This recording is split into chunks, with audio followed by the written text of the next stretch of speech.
स्वागत है दोस्तों स्टडी फॉर यूपीएससी में। हम लोग बहुत सारे सब्जेक्ट का तो अध्ययन कर ही रहे हैं। अब हम लोग साइंस का भी अध्ययन करेंगे, जनरल साइंस, क्योंकि साइंस एंड टेक चल रहा है। ये जनरल साइंस है आपको। तो देखिए, पहले हम लोग बायोलॉजी पढ़ेंगे, जिसमें सिलेबस आपको बता दिया गया है। पहला चैप्टर हम लोग पढ़ेंगे जीवन के बारे में, और फिर इसकी उत्पत्ति और विकास, फिर कोशिका एवं उत्तक, फिर पोषण एवं पाचन, फिर मानव तंत्र का जितना भी पार्ट होता है, जैसे रक्त परिसंचरण, कंकाल तंत्र, श्वसन तंत्र, उत्सर्जन तंत्र, तंत्रिका तंत्र, प्रजनन एवं हार्मोन तंत्र। ठीक है। इसके अलावा अनुवांशिकी, नामांकन एवं वर्ग की, यानी कि टैक्सोनॉमी जो होता है, पादप आकार की, यानी कि प्लांट मॉर्फोलॉजी जो होता है वो, और सूक्ष्म जीव एवं रोग। ये लगभग 8 चैप्टर है, लेकिन ये 8 चैप्टर नहीं है, लगभग कम से कम 30-40 लेक्चर हो जाएगा इसमें, है ना। तो देखते हैं और शुरुआत करते हैं पहले आज बायोलॉजी का। ठीक है। पहला चैप्टर आप लोग को पता ही है, जीवन और इसकी उत्पत्ति एवं इसका विकास, यानी कि इसमें 3 लेसन है एक ही साथ शामिल।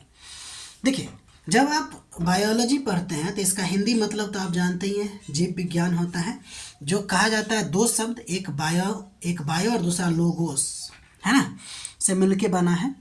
बायो का मतलब होता है लाइफ, यानी कि जीवन, और लोगोस का मतलब होता है टू स्टडी, है ना। ग्रीक वर्ड बोला जाता है, से आया हुआ है, या कभी कभी लैटिन वर्ड भी। ठीक है। देखिए, बायोलॉजी शब्द की जब हम जनक की बात करेंगे, ये जो बायोलॉजी शब्द है उसके जनक की जब हम बात करते हैं, तो लैमार्क या ट्रेविरेनस का नाम आता है। ठीक है। जबकि फादर ऑफ बायोलॉजी की बात करेंगे तो अरस्तु है। ठीक। ये सब चूंकि फैक्ट ही है, इसमें कुछ समझाने वाली बात है नहीं। जीव विज्ञान की जब बात कीजिएगा, यानी कि बायोलॉजी की बात कीजिएगा, तो उसमें 2 प्रकार आता है। एक आता है जंतु विज्ञान, जूलॉजी, और एक आता है वनस्पति विज्ञान, जिसका नाम है बोटनी। तो जंतु विज्ञान के जनक आपको अरस्तु माने जाते हैं, और वनस्पति विज्ञान के आपको थियोफ्रेस्टस माने जाते हैं। ठीक है। अब हम लोग जीवन क्या है, what do you mean by the life, जब हम इसकी बात करते हैं, तो आगे जब हम आपके इसके उत्पत्ति को लेकर जब बताएंगे, जिसमें आपको स्पॉन्टेनियस थ्योरी बताएंगे, गॉड क्रिएशन थ्योरी बताएंगे, उसी में एक था आपको ऑपेरियन हाल्डेन सिद्धांत, उसने कुछ बताया था। उसके आधार पर ये हम परिभाषा आपको, जीवन क्या है, लाइफ क्या है, उसकी परिभाषा यहाँ पे लेके आए हैं। तो उन्होंने बताया था कि जीवन जो है ना, वो आपको पदार्थ और ऊर्जा तथा इनके बीच होने वाला एक विशेष ढंग में, इनके बीच में एक विशेष ढंग से रासायनिक क्रिया होती है, जिसके परिणाम स्वरूप आपको जीवन का निर्माण होता है। ठीक है। यानी कि जीवन क्या है, हम यहाँ पे लिविंग थिंग्स की बात नहीं कर रहे हैं कि जिसमें जीवन होता है उसको लिविंग थिंग्स कहते हैं, जिसमें जीवन नहीं होता उसको नॉन लिविंग थिंग्स कहते हैं। हम यहाँ पे बात कर रहे हैं कि लाइफ, जो अभी हम आपको बोल रहे हैं, वो लाइफ जो है, यानी जीवन, वो क्या है। तो पदार्थ और ऊर्जा और उसके बीच में एक विशेष ढंग से जो रासायनिक क्रिया हुई ना, उसी के परिणाम स्वरूप आपको जीवन बना। ठीक है। अगर आप मनुष्य की बात कीजिएगा, तो एक तरह से आप देखिए कि आँख, कान, नाक, हाथ, ये सब जो होता है वो मनुष्य के पदार्थ का प्रतिनिधित्व करता है, जबकि आत्मा, मन, ये जो है ऊर्जा का प्रतिनिधित्व करता है। यानी कि ये जो हम आपको बोले हैं कि पदार्थ और ऊर्जा, तो ये पदार्थ है आँख, कान, नाक, और ये है आत्मा या मन, आप समझ लीजिए, जो ऊर्जा का प्रतिनिधित्व करता है। इस दोनों के विशेष क्रम से ही आपको मनुष्य बना है, जिसमें जीवन है। ठीक है। जीवन के लक्षण की बात करते हैं। ये अब यहाँ से इम्पोर्टेंट चीज़ शुरू हो जाती है। तो जीवन जहाँ कहीं भी होगा, तो उसका एक लक्षण ये है कि उसमें कोशिका या जीवन के संगठन या कोशिका के संगठन की उपस्थिति होगी। ठीक है। अभी हम कोशिका के बारे में बहुत डिटेल पढ़ेंगे। कोशिका का मतलब होता है जीवन की संरचनात्मक एवं क्रियात्मक इकाई, स्ट्रक्चरल एंड फंक्शनल यूनिट। ठीक है। दूसरा, जहाँ कहीं भी जीवन होगा तो वहाँ पे आपको मेटाबॉलिक क्रियाएं होंगी, जिसको अपापचय क्रियाएं कहते हैं। देखिए, अपापचय क्रियाएं क्या है, इसको हम लोग बायोकेमिकल रिएक्शन भी कह सकते हैं, जिसमें क्या होता है, सजीव के अंदर होने वाली वे सभी क्रियाएं जिससे जीवन के लिए पदार्थ और जीवन के लिए ऊर्जा का निर्माण होता है, उसको हम लोग कहते हैं मेटाबॉलिक क्रियाएं। ठीक है,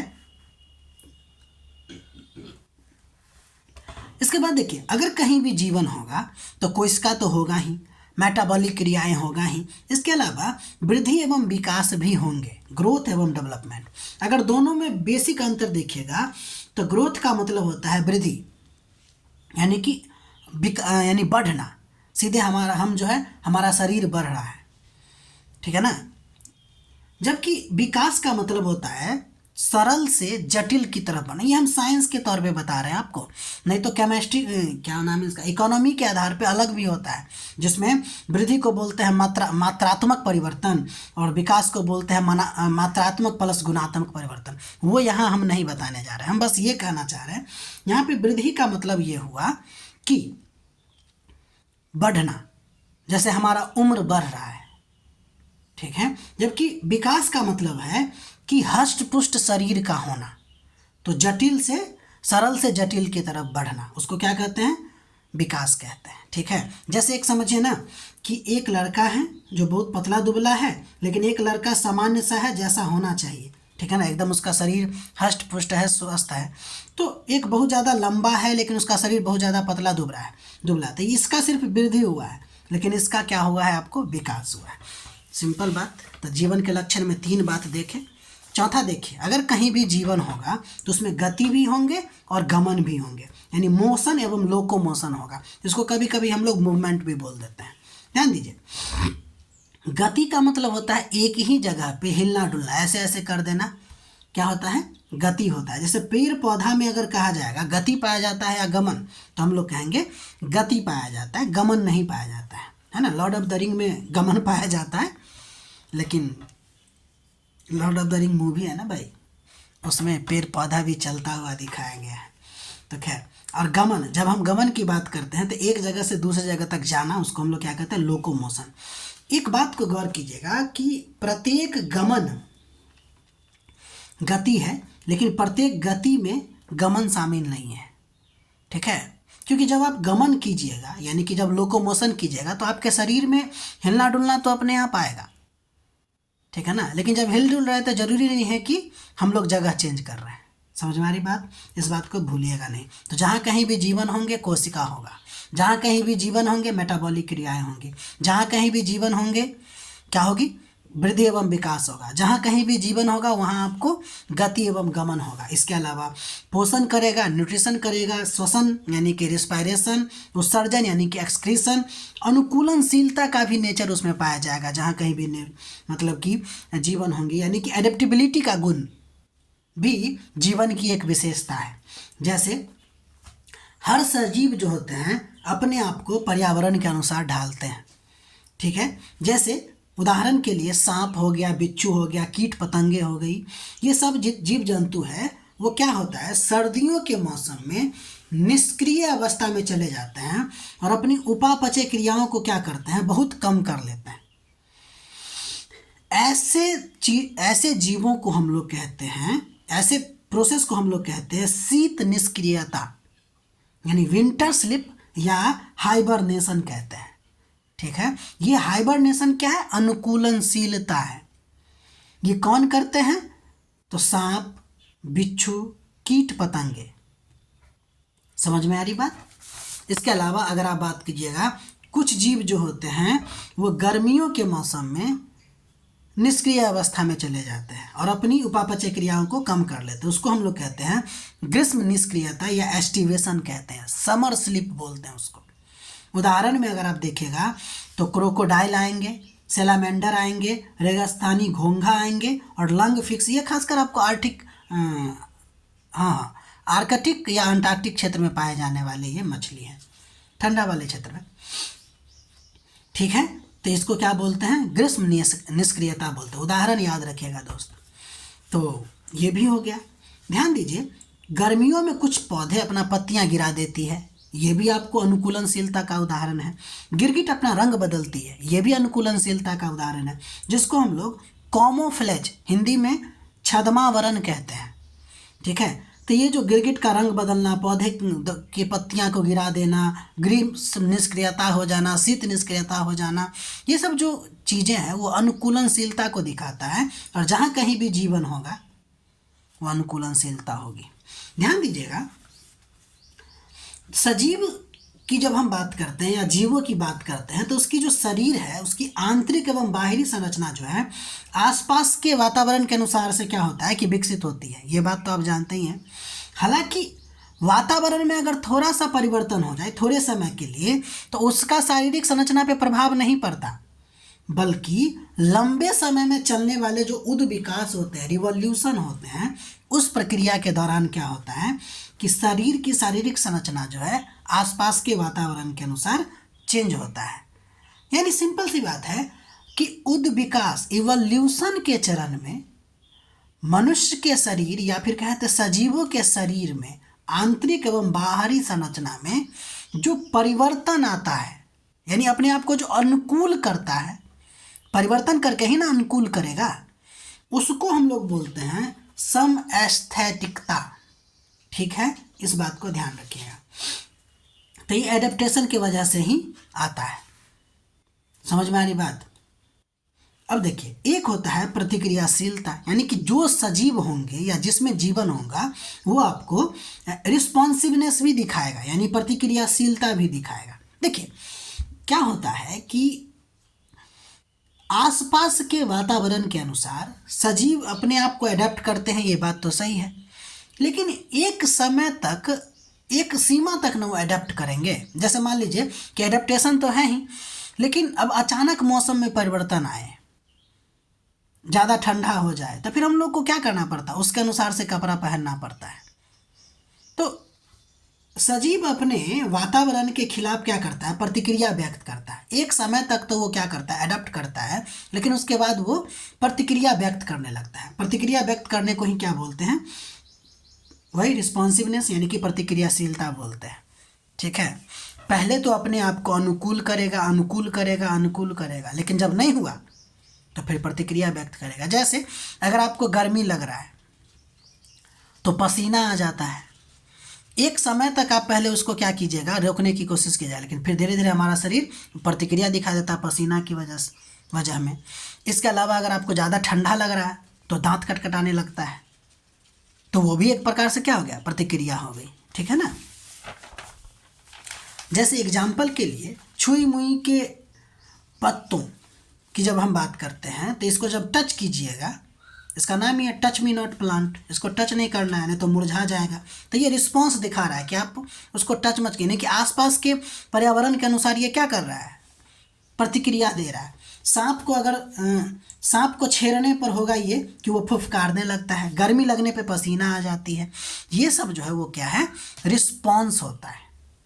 ठीक है, देखिए ब्लड के नेचर के आधार पे दो प्रकार के जीव होते हैं, आपको जानना चाहिए। एक होता है आपको वार्म ब्लडेड, यानी कि जो जिसको हम लोग बोलते हैं गर्म रक्त वाले, समतापी, और एक होता है कोल्ड ब्लडेड, यानी कि ठंडे रक्त वाले, जिसको बोलते हैं विषमतापी।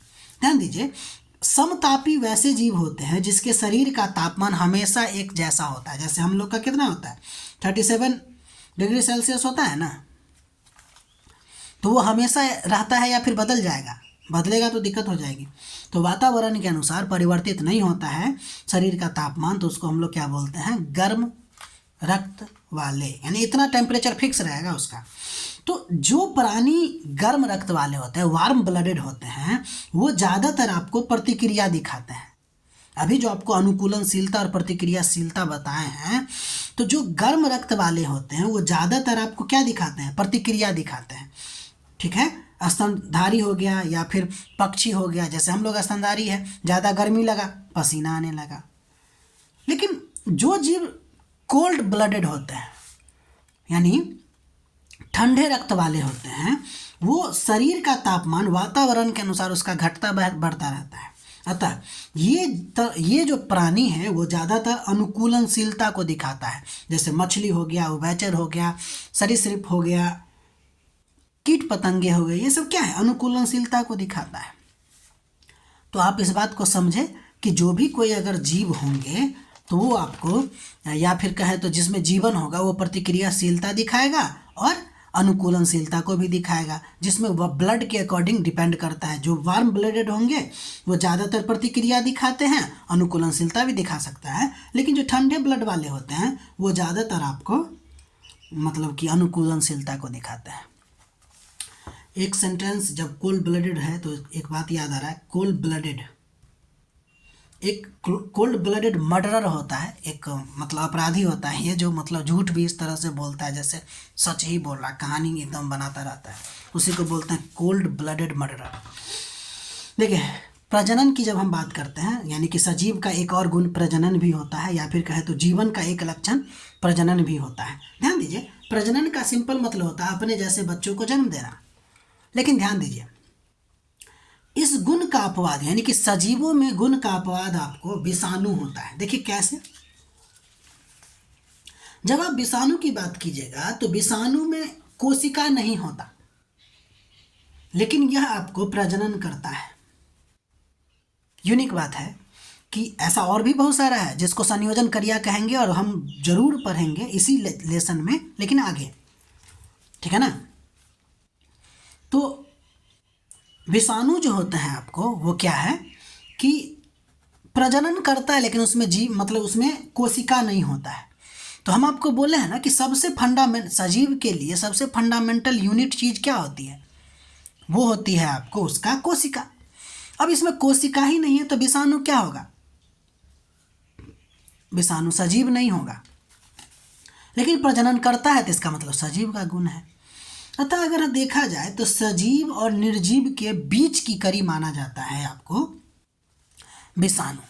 जब हम विषाणु के बारे में कुछ और अध्ययन करेंगे ना एक्स्ट्रा, उस समय हम आपको बताएंगे कि विषाणु के बारे में कहा जाता है ये ऑब्लिगेट पैरासाइट होता है, ठीक है ना। अब ये क्या होता है, इंतजार कीजिए। अगला नंबर देखते हैं हम लोग, मेटाबॉलिक। आपको बताया ना कि जो सजीव होते हैं वो आपको मेटाबॉलिक प्रोसेस, क्या है, मेटाबॉलिक प्रोसेस को आपको दिखाता है। तो मेटाबॉलिक के बारे में बता चुके हैं आपको कि मेटाबॉलिक क्या होता है, लेकिन फिर भी मेटाबॉलिक दो प्रकार के होते हैं, एक एनाबॉलिक होता है, एक कैटाबॉलिक होता है। एनाबॉलिक को बोलते हैं उपचयी या निर्माणकारी प्रक्रिया बोलते हैं इसको, जबकि कैटाबॉलिक की बात करें तो अपचय या इसी को विघटनकारी प्रक्रिया बोलते हैं। ध्यान दीजिए, एनाबॉलिक में होता यह है कि सरल पदार्थ से जटिल पदार्थ बनता है, यानी इसमें ऊर्जा की आवश्यकता होती है और शरीर में वृद्धि एवं विकास में ये मदद करता है, इसलिए इसको निर्माणकारी प्रक्रिया बोलते हैं। जब आपको एनाबॉलिक की बात किया जाएगा या उपचयी की बात किया जाएगा तो इसमें कहिएगा कि सरल पदार्थ से जटिल पदार्थ बनता है, जैसे प्रकाश संश्लेषण के माध्यम से CO2 और H2O मिलके आपको भोजन बनाता है। तो CO2 H2 सरल था, अब जटिल बनाया ग्लूकोज। इसमें ऊर्जा की आवश्यकता हुई कि नहीं हुई, तो ऊर्जा की आवश्यकता हुई, इसलिए यह एक प्रकार से एंडोथर्मिक रिएक्शन भी होगा, है ना। जबकि कैटाबॉलिक की बात हम जब करेंगे तो ये अपचय या विघटनकारी प्रक्रिया होता है, जिसमें जटिल पदार्थ, ये जो बना जटिल पदार्थ है वो टूटेगा और सरल पदार्थ में बनेगा। इस प्रक्रिया में ऊर्जा निकलता है, जैसे श्वसन, पाचन, ठीक है भाई। ध्यान दीजिए, ये जो कैटाबॉलिक प्रक्रिया है उसको विघटनकारी प्रक्रिया बोलते हैं, है ना। इसके पीछे का कारण ये है कि जब कभी भी ऊर्जा का निर्माण होगा तो हमारे शरीर में क्या होता है कि कुछ फ्री रेडिकल्स, मुक्त मूलक जैसे चीज बनती है जो हमारे अच्छे कोशिकाओं को भी नष्ट कर देती है। हम आगे आपको लिखाए हैं, देखिए कैटाबॉलिक प्रक्रिया के दौरान क्या होता है कि शरीर ऑक्सीजन का उपयोग करके कुछ बहुत ही सक्रिय और अस्थिर अणु बनाते हैं, बहुत ही सक्रिय, एक्टिव और अस्थिर, है ना, अनस्टेबल मॉलिक्यूल का निर्माण करते हैं, जिसको हम लोग फ्री रेडिकल, मुक्त मूलक कहते हैं, ठीक है।